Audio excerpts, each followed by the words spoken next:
जय श्री कृष्ण। आप सभी को अधिक मास संकष्टी चतुर्थी की ढेरों शुभकामनाएं। प्रिय भक्तों, आज की इस वीडियो में हम विशेष रूप से बात करेंगे आने वाले संकष्टी चतुर्थी व्रत के विषय में।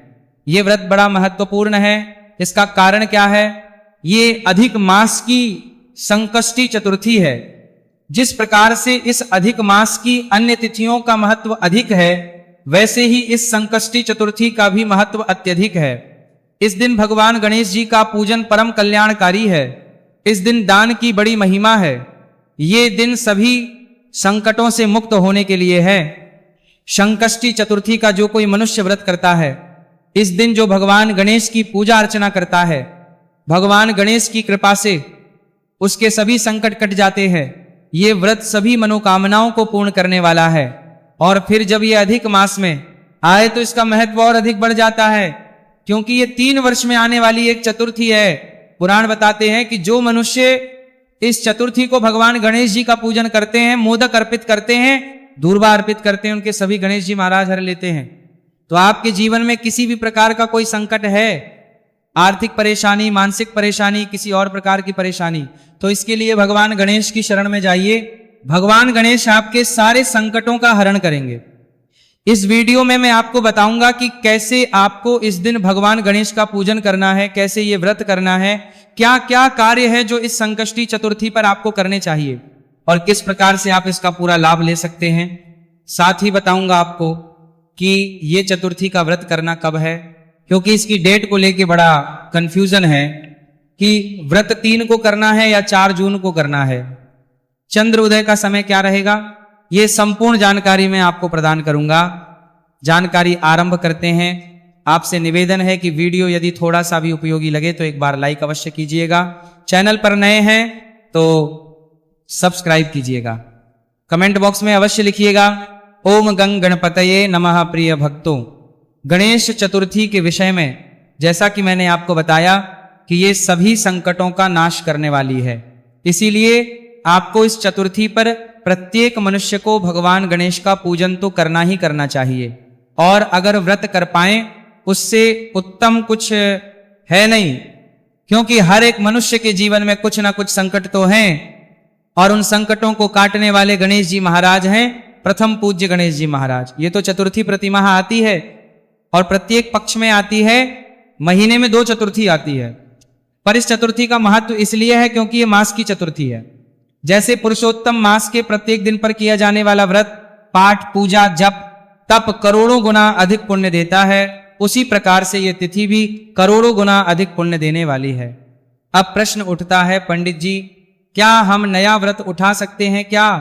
देखिए, आप केवल संकष्टी चतुर्थी जो अधिक मास वाली है उसको करना चाहते हैं तो उठा सकते हैं। पर आप कहें जी कि आपको चतुर्थी का व्रत आरंभ करना है तो आप इससे नहीं सकते हैं, अगले से कीजिएगा, क्योंकि पुरुषोत्तम मास में ना तो उद्यापन किया जाता है और ना ही इसमें नए व्रत का आरंभ किया जाता है। पुरुषोत्तम मास की जो तिथियां हैं वो उनका केवल पुरुषोत्तम मास में ही व्रत किया जाता है। आप नया व्रत जो है आरंभ नहीं कर सकते। हाँ, पुरुषोत्तम मास की इस चतुर्थी का व्रत आप कर सकते हैं, पहली बार कर रहे हैं तो पहली बार कीजिए। अब प्रश्न उठता है जी इसका व्रत करना कैसे है? प्रिय भक्तों, इस दिन आपको सुबह सूर्योदय से पहले उठना चाहिए। उठने के स्नान आदि कीजिए। सूर्योदय से पहले स्नान करेंगे तो परम कल्याणकारी, क्योंकि पुरुषोत्तम मास स्नान का पुण्य फल उसमें जुड़ जाएगा। स्नान कीजिए, स्वच्छ वस्त्र धारण कीजिए और उसके बाद भगवान भास्कर को जल दीजिए और आपके दैनिक पूजा पाठ है उसको कीजिए और भगवान गणेश का पूजन अवश्य कीजिए। अब हम यहाँ विशेष रूप से गणेश चतुर्थी का आपने व्रत किया है तो उस पूजन की बात करते हैं। इसके लिए आपके पास भगवान गणेश का कोई चित्र, स्वरूप, प्रतिमा आदि होनी चाहिए, जो सबके घरों में होती है। को स्थापित करने के लिए एक चौकी लीजिएगा। अगर आपने मंदिर में स्थापित किया हुआ है तो आप वही पूजा कर सकते हैं, चौकी की आवश्यकता नहीं है। चौकी लेनी है तो चौकी पे बिछाने के लिए एक पीला वस्त्र ले लीजिएगा। भगवान को अर्पित करने के लिए रोली, मौली, पान, सुपारी, लौंग, इलायची, धूप, दीप, नैवेद्य, इत्र और जनेऊ ये लीजिएगा और दूर्वा लीजिएगा। हरी घास जो आती है ना, दूर्वा आपको अवश्य अर्पित करनी चाहिए। भोग प्रसाद के लिए अगर लड्डू ले सकते हैं तो मोदक लीजिए, बहुत उत्तम है ये। सारी सामग्री लेके जो आपका पूजा स्थल जहां बैठ के आप पूजन करते हैं वहां पूर्व दिशा की ओर या उत्तर दिशा की ओर मुख करके बैठ जाइए। एक लोटा लीजिए तांबे का, उसमें पहले थोड़ा सा गंगा जल भरिए, फिर शुद्ध जल भरिए। और अब जो सामग्री आपके पास है, जो स्थान जहां बैठ के पूजन करना है ना, उस स्थान पर और सामग्री पर जल के छींटे दीजिए। फूल के माध्यम से ये जो लोटे में जल भरा है, इससे जल के छींटे दीजिए। इससे वो स्थान शुद्ध होगा, सामग्री पवित्र होगी। क्योंकि आप तक पहुंचने से पहले ये सामग्री ना जाने किस किस ने किस किस अवस्था में छुई है, सब ध्यान तो रखेंगे नहीं। शुद्धता का के छींटे दे के मंत्र द्वारा इसका शुद्धिकरण करते हैं। ओम अपवित्रः पवित्रो व सर्वावस्थाम गतो न पिवा यह स्मरित पुंडरीकाक्षं स बाह्याभ्यंतरा शुचिहा। इस प्रकार से आपने जल छींटे दे के स्थान को शुद्ध किया, सामग्री को शुद्ध किया। चौकी को लगाइए, चौकी बिछा के उस पे पीला वस्त्र बिछाइए। भगवान गणेश की प्रतिमा या तस्वीर जो आपके पास है उन्हें विराजमान कीजिए। उनके सामने घी का दिया रखिए। सीधे हाथ की ओर आप घी का दिया रखेंगे और उसके विपरीत दिशा में धूप रखिए। भगवान गणेश के सामने कोई कटोरी रख दीजिए जिसमें कि आप पूजा की सामग्री अर्पित करेंगे। आप पूजा के लिए जो अर्पित करेंगे उसी में चढ़ाएंगे, जिससे वो इधर उधर फैले ना। और चौकी भी अब आप अपने हाथ पर जल लीजिए, हाथ धो लीजिए। हाथ धोने के बाद सबसे पहले धूप और दीप को प्रज्वलित करेंगे। हम मंत्र पढ़ते हैं, आप धूप दीप को जलाइए। शुभम करोति कल्याणम आरोग्यम धन संपदा शत्रु बुद्धि विनाशाय दीप ज्योतिर्नमोमस्तुते। धूप दीप को आपने प्रज्वलित किया। धूप दीप प्रज्वलित करने के बाद हाथ धो लीजिए, हाथ पे जल लीजिए, चम्मच से हाथ धो लीजिए और व्रत पूजन का संकल्प करेंगे। संकल्प करने के लिए सीधे हाथ पे जल लीजिए, पुष्प लीजिए, अक्षत रखिए, दक्षिणा रखना चाहे दक्षिणा रखिए और 3 बार बोलिए ओम श्री विष्णु, ओम श्री विष्णु, ओम श्री विष्णु। अपना नाम, अपना गोत्र, जिस स्थान पर बैठकर संकल्प कर रहे हैं वहां का मकान नंबर, क्षेत्र का नाम, शहर का नाम, ज्येष्ठ चतुर्थी भगवान के चरणों में अर्पित कर दीजिए। अब आप गणेश जी महाराज का ध्यान कीजिए। हाथ जोड़ के हम मंत्र पढ़ते हैं और हाथ में पुष्प ले लीजिए। वक्रतुंड महाकाय सूर्यकोटि संप्रभ निर्विघ्नं कुरु मे देव सर्व कार्येषु सर्वदा। बोलिए गणेश जी महाराज की जय। हे गणेश जी महाराज, ये पुष्प हम आपको आसन के रूप में अर्पित कर रहे हैं। आप इन्हें स्वीकार करें, यहाँ विराजमान हो और हमारी पूजा स्वीकार करें। इस भाव से अर्पित कीजिए। गणेश जी महाराज विराजमान हो गए हैं। अब उनको कराएंगे। उनके सामने रखे पात्र में 1-1 चम्मच जल अर्पित करेंगे। पद के रूप में 1 चम्मच जल अर्पित कर दीजिए। अर्घ्य के रूप में 1 चम्मच जल अर्पित कर दीजिए। पद के रूप में 1 चम्मच जल अर्पित कर दीजिए। पद्य अर्घ्य आचमनी कराने के बाद भगवान को स्नान कराते हैं तो फूल के माध्यम से जल के छींटे दीजिए। गणेश जी महाराज को भाव रखिए कि आप गणेश जी महाराज को स्नान करा रहे हैं। ओम श्री गणेशाय नमः। स्नानीय जलम समर्पयामि। स्नान कराइए। अगर आपके पास पंचामृत है तो पंचामृत से स्नान करा सकते हैं या पंचामृत को फूल पर लगाइए और गणेश जी महाराज को अर्पित कीजिए। अब शुद्ध जल से स्नान कराएंगे तो पुनः जल के छींटे दीजिए। शुद्ध जल से स्नान कराइए। स्नान कराने के बाद गणेश जी महाराज को वस्त्र के रूप में मौली का 1 टुकड़ा तोड़िए और वह अर्पित कीजिए। वस्त्र समर्पित करने के बाद यज्ञ पवित्र अर्पित करते हैं। यज्ञ पवित्र क्या होता है? जनेऊ लीजिए, जनेऊ को से तिलक कर लीजिए और वहां अर्पित करेंगे। यज्ञ पवित्र अर्पित करने के बाद गणेश जी महाराज को तिलक तिलक तिलक कीजिए। गणेश जी महाराज को तिलक करने के बाद अक्षत अर्पित कीजिए। अब पुष्प अर्पित करेंगे। माला है तो माला पहनाएगा। अब आप दूरांकुर ले लीजिए। हरी घास जो आप लाए होंगे हाथ में लीजिए।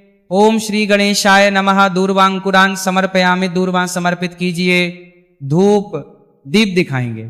ओम वनस्पति रसोद्भूतो गंधाढ़्यो गंध उत्तमः आघ्रेयः सर्वदेवानां धूपो यं प्रतिगृह्यताम्। धूप दिखाइए।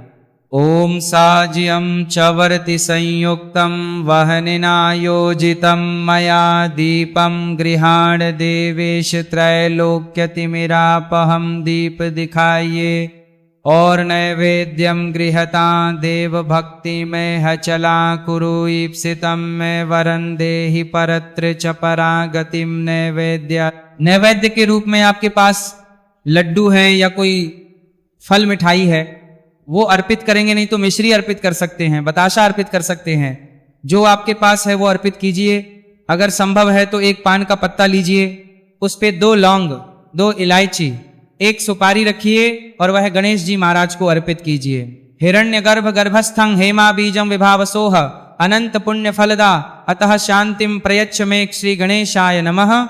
सुवर्ण पुष्प दक्षिणा समर्पयामि। शुभ दक्षिणा और जो भी दक्षिणा अर्पित करना चाहते हैं वह दक्षिण अर्पित कीजिए और हाथ जोड़ के नमस्कार कीजिए। इसके बाद अब आपने कथा सुननी है, चतुर्थी की कथा, संकष्टी चतुर्थी की कथा हम अपने चैनल पर अपलोड करेंगे, उसका लाभ लीजिएगा।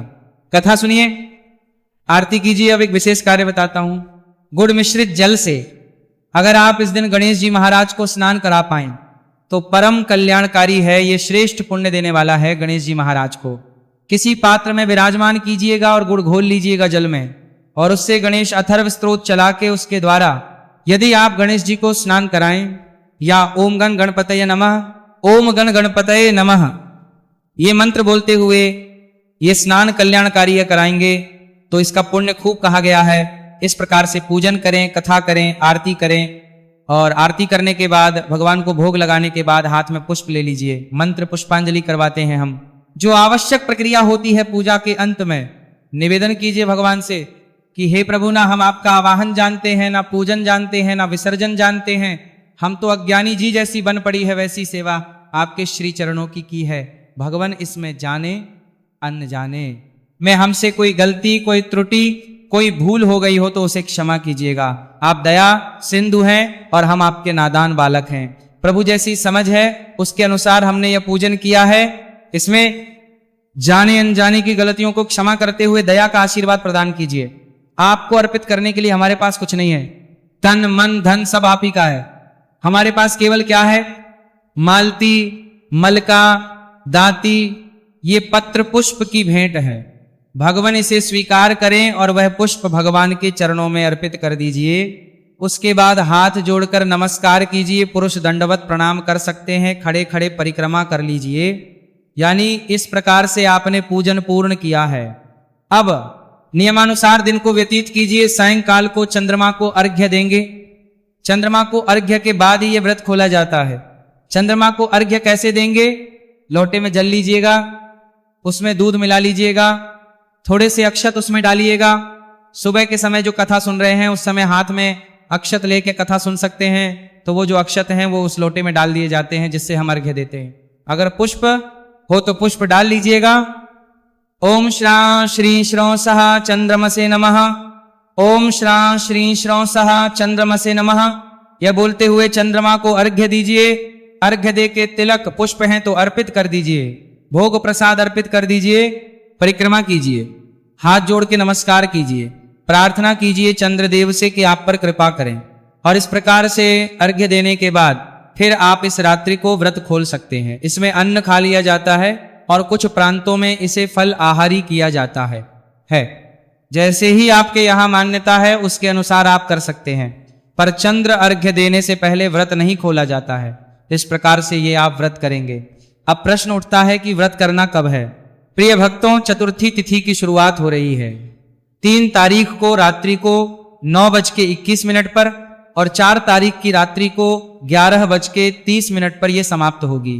ऐसा कहा जाता है कि यदि तृतीया युक्त चतुर्थी हो और तृतीया के दिन चंद्रमा का उदय चतुर्थी तिथि में हो रहा हो तो आपको इसी दिन व्रत करना चाहिए।